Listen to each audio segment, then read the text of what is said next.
Habit mastery 2 के video number 20 में स्वागत है। अच्छी चीज़ें जो होती हैं आदत बनाने के बारे में, जब हम आदत बना रहे होते हैं तो हमें फ़ायदा ये होता है कि हमारी ज़िंदगी बहुत आसान हो जाती है। हमने सुबह उठने की अच्छी आदत बनाई, लाइफ आसान हो जाएगी, सारे इंपॉर्टेंट काम हम सुबह सुबह करने लगेंगे। हमने एक्सरसाइज की अच्छी हैबिट बनाई तो लाइफ लॉन्ग हमारी हेल्थ अच्छी रहेगी, फिटनेस अच्छी रहेगी, हम ज़्यादा अच्छी एनर्जी के साथ ज़्यादा काम कर पाएंगे। पर होता क्या है कि जब हम इन अच्छी आदतों को बना लेते हैं तो धीरे धीरे वो बहुत रिपीटेटिव हो जाती हैं। तो जो मज़ा शुरुआती दौर में जब आप आदत बना रहे होते हो, प्रोसेस पे काम कर रहे होते हो, आउटकम की तरफ जा रहे होते हो, वो अब आपको थोड़ी कम इंटरेस्टिंग लगने लगती है। तो ऐसे में क्या होता है कि धीरे धीरे हमारे अंदर एक टेंडेंसी होती है गलती करने की, कि हम अपनी इन आदतों को नेग्लेक्ट करने लगते हैं और हम धीरे धीरे गलतियां करने लगते हैं। तो ऐसे में जो सबसे बड़ा रीज़न है क्यों ऐसा होता है, जब आप आदत बना रहे हो तो मज़ा नहीं आ रहा है, तो वो जो एक्साइटमेंट मिस होता है उसका कारण है कि अब हमारा गोल पोस्ट वही है, चेंज नहीं हुआ है। हम एक आदत बनाने की तरफ काम कर रहे थे, एक गोल लेके कि हम अच्छी हेल्थ बनाएंगे। जब हम अच्छी हेल्थ बना रहे होते हैं और उसी रास्ते पे लगातार चल रहे होते हैं तो हम नेक्स्ट गोल नहीं बनाते हैं, तो गोल पोस्ट चेंज नहीं होता है, इसलिए एक्साइटमेंट कम हो जाता है। तो अगर आपने एक अच्छी हेल्थ बना ली है तो उससे अच्छी के लिए और अच्छी आइडियल ड्रीम हेल्थ हम क्यों नहीं चूज कर सकते, नेक्स्ट लेवल पे जाने का प्रयास क्यों नहीं कर सकते? क्योंकि अगर हम ऐसा करेंगे तो हम एक्साइटमेंट को अपने रूटीन में ले आते हैं, तो हमारा थॉट प्रोसेस चेंज हो जाता है। इसी को बोलते हैं कि जब आप मास्टरी की तरफ जाना चाहते हैं किसी काम में, आप पहले दिन से मास्टरी के लिए काम नहीं कर सकते हैं कि आपने पहले दिन ही सोचा और आपकी विल पावर वीक है, आपकी हैबिट्स खराब हैं और आप सीधा एक बड़ी जर्नी पे निकल जाएं। ये बहुत रेयर चांसेस में पॉसिबल है।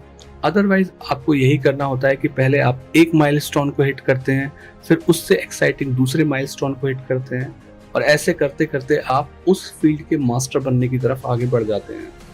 तो ऐसा करने से आप माइंडसेट के लेवल पे भी अपने आप को तैयार करते हैं, क्योंकि आप टॉप लेवल पे पहुंचना चाहते हैं। आज आप बॉटम पे हैं तो आपका माइंडसेट उस इमेज को बनाने के लिए तैयार ही नहीं है, उस इमेज को देखने के लिए वो तैयार ही नहीं है। तो वहां आपको उस पर काम करना पड़ेगा। अगर आप सोचोगे तो आपकी रियलिटी में और उस इमेज में बहुत बड़ा गैप है जो आपको डाउट देगा, ओवर थिंकिंग देगा।